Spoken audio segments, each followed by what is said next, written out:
الحمدللہ والصلاة والسلام علی من لا نبی بعدہ اما بعد فاعوذ باللہ من الشیطان الرجیم بسم اللہ الرحمن الرحیم۔ آج کے لیسن کے اندر انشاءاللہ تعالیٰ عز و جل ہم سورۃ الکوثر کو سٹارٹ کریں گے۔ اس کے تھوڑی زمانہ نزول کے بارے میں دیکھیں کہ کب نازل ہوئی۔ اس کے بارے میں ایک چیز یاد رکھیں کہ یہ صورت مکی صورت ہے۔ مکی صورتیں کون سی ہوتی ہیں؟ جو مکہ میں نازل ہوتی ہیں۔ اور جو صورتیں نازل ہوئی ہیں کسی اور دوسرے شہر میں جا کے، اچھا، یعنی کہ جو اگر حبشہ میں جا کے نازل ہے، طائف کی وادی میں صورتیں نازل ہوئی، ادھر کی وہ کدھر گئیں ہیں؟ یاد رکھیں مکی صورتیں وہ ہوتی ہیں جو کہ ہجرت سے پہلے نازل ہوئی ہیں، جو کہ ہجرت سے پہلے نازل ہوئی ہیں۔ تمام کی تمام کون صورتیں ہیں؟ مکی صورتیں ہیں۔ اور جو صورتیں ہجرت کے بعد نازل ہوئی ہیں وہ مدنی صورتیں کہلائیں گی۔ اب ہجرت سے پہلے چاہے رسول اللہ صلی اللہ علیہ وسلم حبشہ گئے ہوں، چاہے کسی بھی ملک گئے ہوں، لیکن ہجرت سے پہلے کیونکہ نازل ہوئی اس لیے وہ کون سی کہلائے گی؟ مکی صورت۔ اور اگر ہجرت کے بعد کوئی صورت نازل ہوئی چاہے کسی بھی شہر کے اندر جا کے ہوئی ہے تو وہ کون سی کہلائے گی؟ مدنی صورت کہلائے گی۔ چلیں، سورۃ الکوثر جو سی ہے یہ مکی صورت ہے۔ اس صورت کے اندر اللہ تعالیٰ نے رسول اللہ صلی اللہ علیہ وسلم کو دلاسے دینے کی کوشش کی ہے، تھوڑی ہمت دینے کی کوشش کی، موٹیویٹ کرنے کی کوشش کی ہے۔ ہوتا اس طریقے سے جو لوگ بہت بڑے ویژن کو لے کے نکلے ہوتے ہیں، بہت بڑے مشن کو لے کے نکلے ہوتے ہیں، لوگ بڑی مخالفتیں کرتے ہیں۔ جس طرح کل بھی میں آپ سے کہہ رہا تھا کہ ایک بڑا ویژن رکھیں، بڑی سوچ رکھیں۔ جو لوگ بڑا ویژن لے کے نکلتے ہیں لوگ بہت زیادہ مخالفتیں کرتے ہیں۔ رسول اللہ صلی اللہ علیہ وسلم کی اور صحابہ کرام رضی اللہ تعالیٰ عنہ کی لوگوں نے بہت زیادہ مخالفتیں کی۔ ابو جہل نے مخالفت کی، ابو لہب نے مخالفت کی، اور اپنے قریبی رشتہ داروں نے اور دوست احباب نے اور ادھر ادھر کے لوگوں نے بہت زیادہ مخالفت کی۔ رسول اللہ صلی اللہ علیہ وسلم کو ٹینشن کے اندر رکھتے رہے یہ لوگ کہ کسی نہ کسی طریقے سے یہ رسول اللہ صلی اللہ علیہ وسلم جو سے ہیں وہ دین کی دعوت دینا چھوڑ دیں۔ تنگ کرتے تھے، تکالیف دیتے تھے۔ وہ بھی واقعہ ہم نے پڑھا حدیث کے اندر آیا جو رسول اللہ صلی اللہ علیہ وسلم کی سجدے کی حالت میں رسول اللہ صلی اللہ علیہ وسلم کے سر کے اوپر انہوں نے اوجڑی رکھ دی تھی اونٹ کی، ٹھیک ہے۔ اس طرح وہ ابو جہل کا وہی واقعہ تھا جب اس نے کہا کہ میں جاؤں گا اور جا کے اگر رسول اللہ صلی اللہ علیہ وسلم نے سجدہ کیا تو میں جا کے سر کچل دوں گا۔ وہ بھی واقعات آتے ہیں اور اس طرح کی کئی ایک واقعات ہیں جس کے اندر تذکرہ آتا ہے کہ رسول اللہ صلی اللہ علیہ وسلم کی مخالفت کی ان لوگوں نے تنگ کیا رسول اللہ صلی اللہ علیہ وسلم کو۔ تو یاد رکھیں کہ صورت کے اندر اللہ تعالیٰ نے آپ علیہ الصلوۃ والسلام کو ہمت دی ہے، حوصلہ دی ہے، موٹیویٹ کی ہے۔ تنگ کرنے کی مختلف قسم کی حالتیں ہوتی ہیں۔ رسول اللہ صلی اللہ علیہ وسلم کا پہلا بیٹا پیدا ہوا، اس کا نام کیا تھا؟ قاسم۔ کیا نام تھا؟ قاسم۔ رسول اللہ صلی اللہ علیہ وسلم کی کنیت کیا تھی؟ کنیت آپ علیہ الصلوۃ والسلام کی تھی ابو القاسم، قاسم کا باپ۔ قاسم کا باپ آپ علیہ الصلوۃ والسلام کی کنیت تھی۔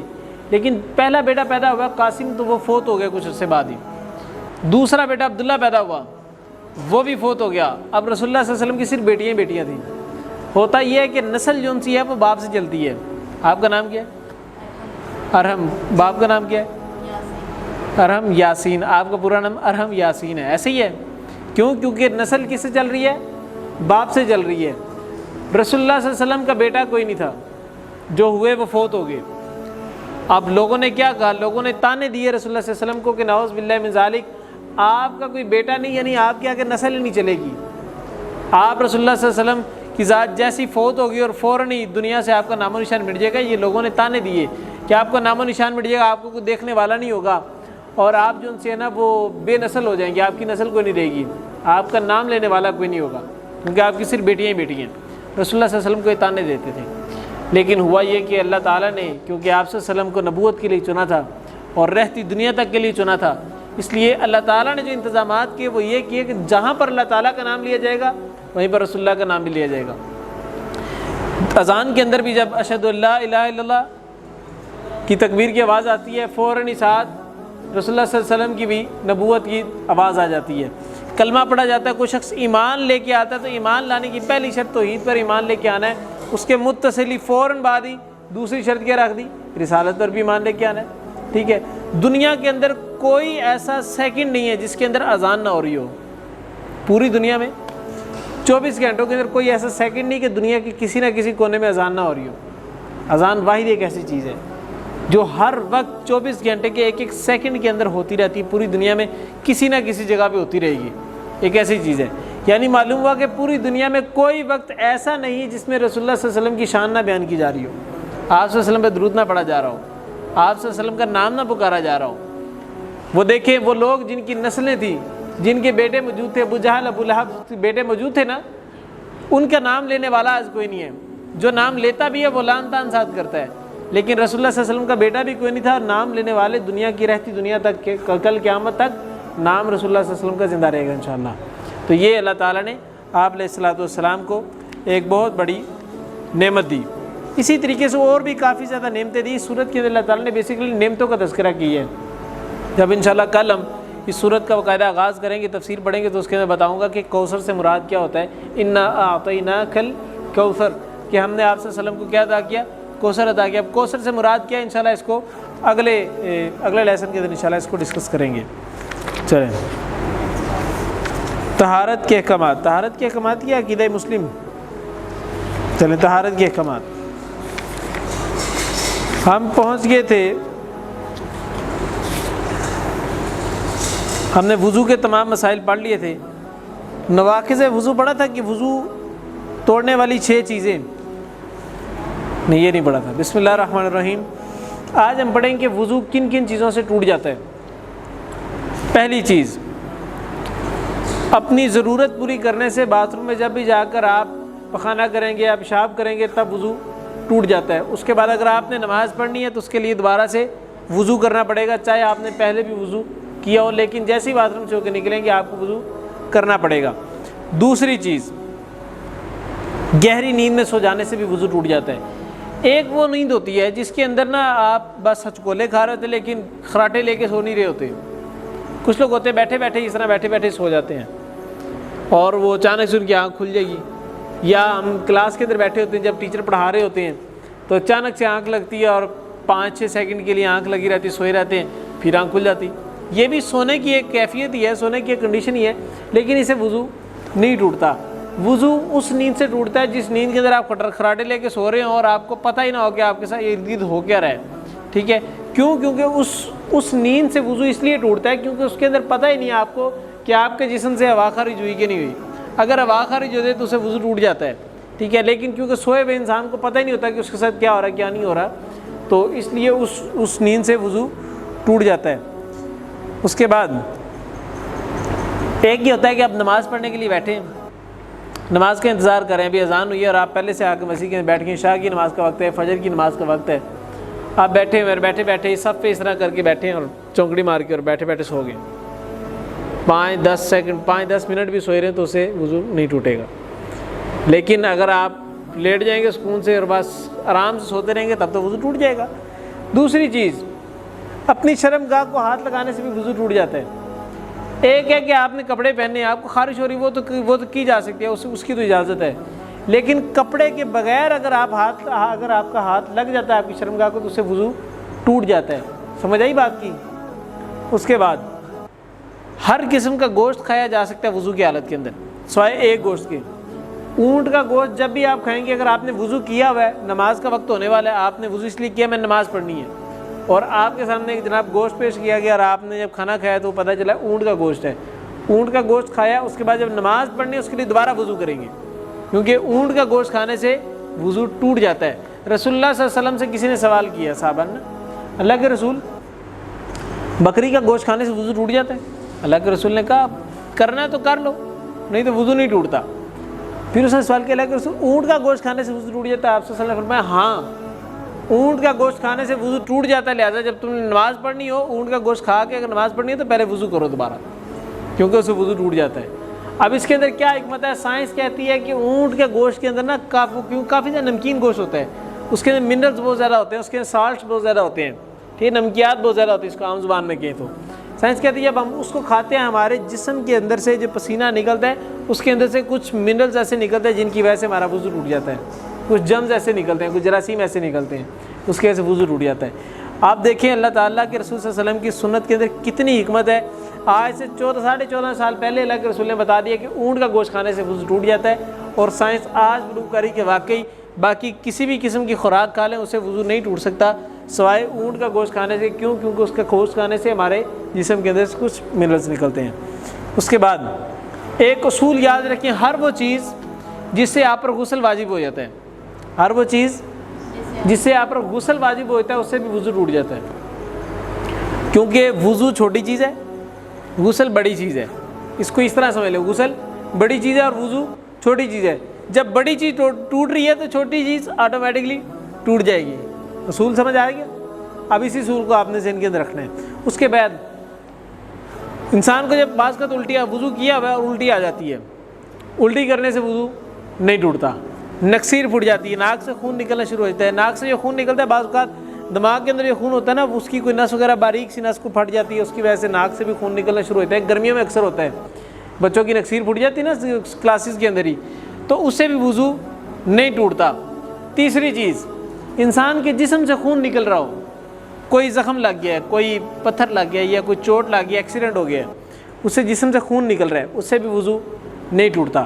دلیل کیا ہے؟ رسول اللہ صلی اللہ علیہ وسلم کے زمانے کے اندر صحابہ جنگ کیا کرتے تھے، میدان جنگ کے اندر جہاد ہوتا تھا، جہاد کے اندر آتے ہوئے تیر بھی لگتا تھا جسم کے اندر، اور جب تیر لگتا ہے وہ ایسے جس طرح گولی لگی ہوتی ہے انسان کے جسم کے اندر، اور اس سے خون باقاعدہ نکل رہا ہوتا ہے، رس رہا ہوتا ہے خون، اور صحابہ نماز پڑھتے تھے۔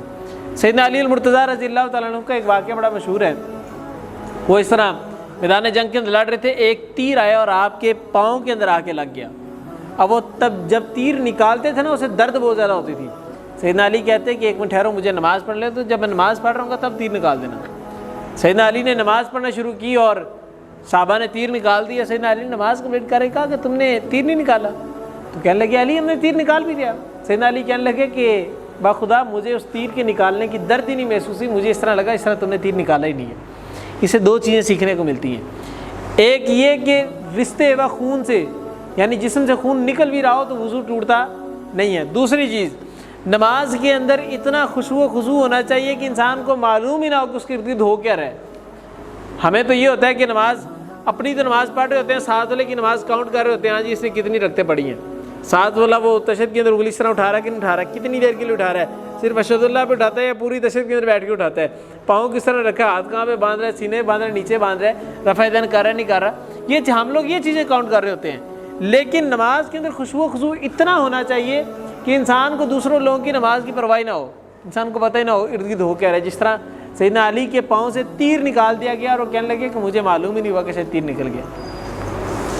اس کے بعد ایک اور چیز کہ وضو کے ٹوٹ جانے کا اگر شک ہو کہ جناب انسان بعض کو ہوتا ہے کہ ہمیں شک ہوتا ہے کہ شاید ہوا خارج ہوگی ہے، خاص طور پہ یہ نماز پڑھتے ہوئے ہوتا ہے، اس طرح لگتا ہے جس طرح جسم سے ہوا خارج ہوگی لیکن اس سے وضو نہیں ٹوٹتا۔ کیوں؟ کیونکہ یہ بعض اوقات شبہات بھی ہوتے ہیں، انسان کو شک بھی ہوتا ہے، شک کی بنیاد پر چیزیں توڑا نہیں کرتے۔ نماز پڑھ رہے ہیں، اب اس طرح کتنی مرتبہ شک ہوگا، آپ شک کی بنیاد پہ ایک مرتبہ نماز توڑ کے وضو کرنے جائیں گے، دوسری مرتبہ پھر دیکھیں گے تو وہ آپ کا وہ دوبارہ آپ کو شک ہوگا کہ جناب وضو ٹوٹ گیا۔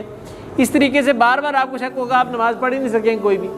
اس لیے شک کی بنیاد پر وہ نماز نہیں توڑنی، غالب امکان یہی رکھنا ہے کہ وضو میرا نہیں ٹوٹا، کچھ شرائط کے ساتھ۔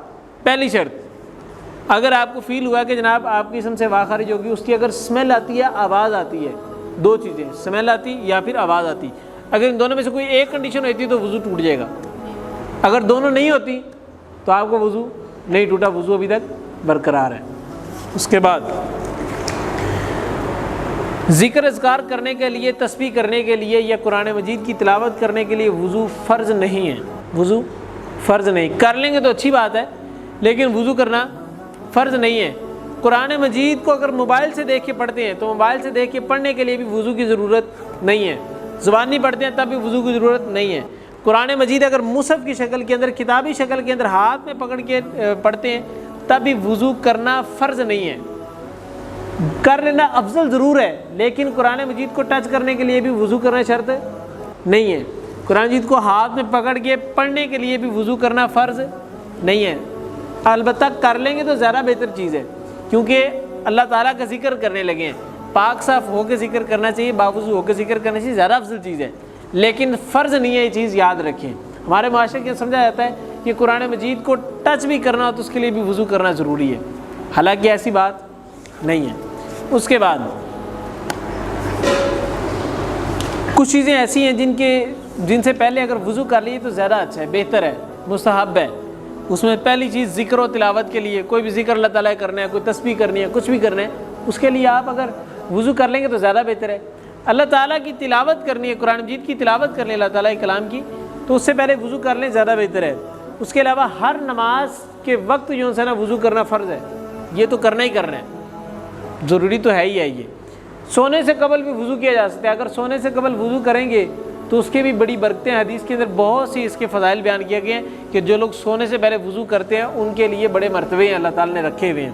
اس کے علاوہ کھانے پینے سے پہلے یا پھر دوبارہ جو ہے نا وہ حالت جنابت سے بھی پہلے، مثال کے طور پہ انسان کو احتلام ہو جاتا ہے، احتلام ہو جاتا ہے تو انسان جب رات کو سوتا ہے تو اس سونے سے پہلے بھی اگر وضو کر لیں، آپ نہانا نہیں چاہتے، غسل نہیں کرنا چاہتے، آپ وضو کر لیں تو زیادہ بہتر ہے۔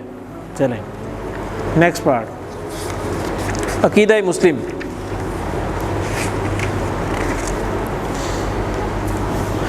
عقیدہ مسلم کے اندر لاسٹ کوشچن جو ہم نے پڑھا تھا وہ یہ تھا کہ اللہ تعالیٰ پر ایمان کی کیا معنی ہے۔ ہم نے 4 چیزیں پڑھی تھی اللہ تعالیٰ پر ایمان لانے میں، وہ یہ کہ صدقے دل سے تصدیق کرنا، سچے دل سے اس بات کی تصدیق کرنا کہ اللہ تعالیٰ ہمیشہ سے قائم تھا، اب بھی قائم ہے، اور قیامت تک یا قیامت کے بعد تک قائم رہے گا۔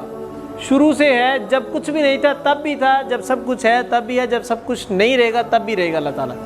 اس بات کا سچے دل کے ساتھ تصدیق کرنا، اقرار کرنا۔ دوسری چیز توحید الوہیت پر ایمان رکھنا، اللہ تعالیٰ کو الہ ماننا۔ تیسری چیز توحید ربوبیت پر یقین رکھنا۔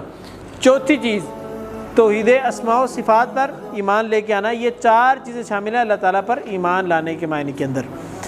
آج ہم پڑھیں گے اللہ تعالیٰ کہاں پر موجود ہے۔ اس کے لیے ایک سب سے بڑی دلیل اللہ تعالیٰ نے سورۃ طہ کی آیت نمبر 5 کے اندر بیان فرمایا، الرحمن علی العرش استویٰ، رحمان عرش پر مستوی ہے۔ رحمان کہاں پر مستوی ہے؟ عرش پر مستوی ہے۔ اب وہ کیسے عرش پر موجود ہے؟ یا اللہ تعالیٰ بڑا ہے یا عرش بڑا ہے؟ اس بات کو سوچنا انسان کے بس کی بات نہیں ہے۔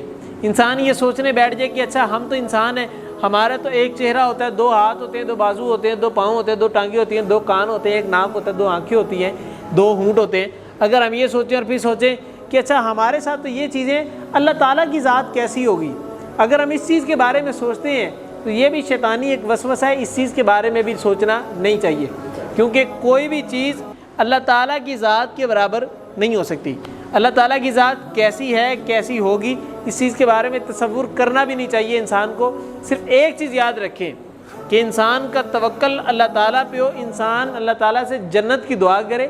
جب کل قیامت کے دن جنت کے اندر چلا جائے گا مومن تو اللہ تعالیٰ جنت کے اندر اپنا دیدار کروائیں گے۔ اللہ تعالیٰ اپنے نور کے پردوں کو سائڈ پہ ہٹا کے مومن کو دیدار کروائیں گے کہ اللہ تعالیٰ کی ذات ہے کیسی۔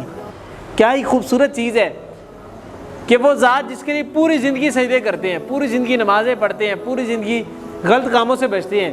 یقیناً اس بات میں کوئی شک نہیں ہے، کوئی ڈینائی نہیں کیا جا سکتا کہ گناہ کے کاموں کے اندر لذت بہت ہے۔ کیوں بھائی؟ گناہ کے کاموں میں لذت تو بہت ہے، سکون تو بہت ہے، مزے تو بہت ہیں، عیاشی تو بہت ہے، لیکن مومن اس لیے نہیں وہ کام کرتا ہے۔ کیوں؟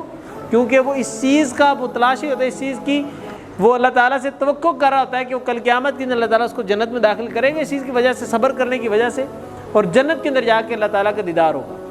جس ذات کے لیے سجدے کرتے رہے اس ذات کو دیکھنا نصیب ہوگا انشاءاللہ۔ اللہ تعالیٰ سے دعا کیا کریں کہ اللہ تعالیٰ ہمیں اپنا دیدار نصیب کروائے۔ اللہ تعالیٰ نے ایک اور بھی بات بیان فرمائی، وہ یہ کہ رسول اللہ صلی اللہ علیہ وسلم نے بیان فرمایا، صحیح بخاری کی حدیث ہے کہ اللہ تعالیٰ نے کتاب لکھی کہ میری رحمت میرے غضب پر سبقت لے گی اور وہ عرش پر اس کے پاس محفوظ ہے۔ یعنی اللہ تعالیٰ نے فرمایا کہ اللہ کے رسول صلی اللہ علیہ وسلم نے فرمایا کہ اللہ تعالیٰ نے ایک کتاب لکھی، اس کتاب اللہ تعالیٰ نے خود نہیں لکھی، اب یہ قلم کے ذریعے لکھوائی۔ سب سے پہلے قلم کو پیدا کیا، قلم کو کہا لکھ، اس نے لکھنا شروع کر دیا۔ اللہ تعالیٰ نے جو جو لکھوایا اس نے لکھ ڈالا۔ کل قیامت تک اور قیامت کے بعد تک ہر چیز لکھ دی گئی۔ اب ان چیزوں کے اندر اللہ تعالیٰ نے ایک اور بھی بات لکھوائی، وہ یہ کہ اللہ تعالیٰ کی رحمت غضب پر حاوی ہے۔ اللہ تعالیٰ کی رحمت غضب پر حاوی ہے، اللہ تعالیٰ کی رحمت غصے پر حاوی ہے۔ اللہ تعالیٰ نے بات لکھوا دی، اور وہ کتاب کہاں پہ رکھوائی؟ اللہ تعالیٰ کے عرش پر اللہ تعالیٰ کے پاس موجود ہے۔ اس کا مطلب ہے کہ اگر کتاب عرش پہ موجود ہے تو اللہ تعالیٰ بھی عرش پہ ہی موجود ہونا چاہیے۔ ایک بات ہمارے یہاں بہت مشہور ہے کہ اللہ تعالیٰ ہر جگہ موجود ہے۔ یہ سنا نا بات، اللہ تعالیٰ ہر جگہ موجود ہے۔ ایک چیز یاد رکھیں، اللہ تعالیٰ ہر جگہ موجود نہیں ہے، اللہ تعالیٰ صرف اور صرف عرش پر مستوی ہے. کیوں؟ کیونکہ اللہ تعالیٰ نے بیان فرمایا الرحمن علی العرش استویٰ. دوسری چیز، اگر اللہ تعالیٰ ہر جگہ موجود ہے تو دنیا کے اندر تو بہت سی ناپاک جگہ بھی ہیں.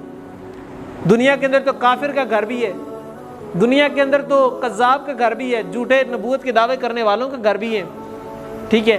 اور دنیا کے اندر تو ناپاک جگہ بھی ہیں، باتھ روم بھی اس طرح کے، اور شراب خانے بھی ہیں، زنا کے اڈے بھی ہیں. کہ اللہ تعالیٰ ان جگہ پہ بھی موجود ہے؟ نعوذ باللہ من ذالک، کہ اللہ تعالیٰ کی توہین ہے. اللہ تعالیٰ کہاں پہ ہے؟ الرحمن علی العرش استویٰ. رحمان اگر مستوی ہے تو عرش پہ مستوی ہے. اس بات کو یاد رکھیں. چلیں، سبحانک اللہم و بحمدک اشہد ان لا الہ الا انت استغفرک و اتوب الیک. السلام علیکم و رحمۃ اللہ وبرکاتہ.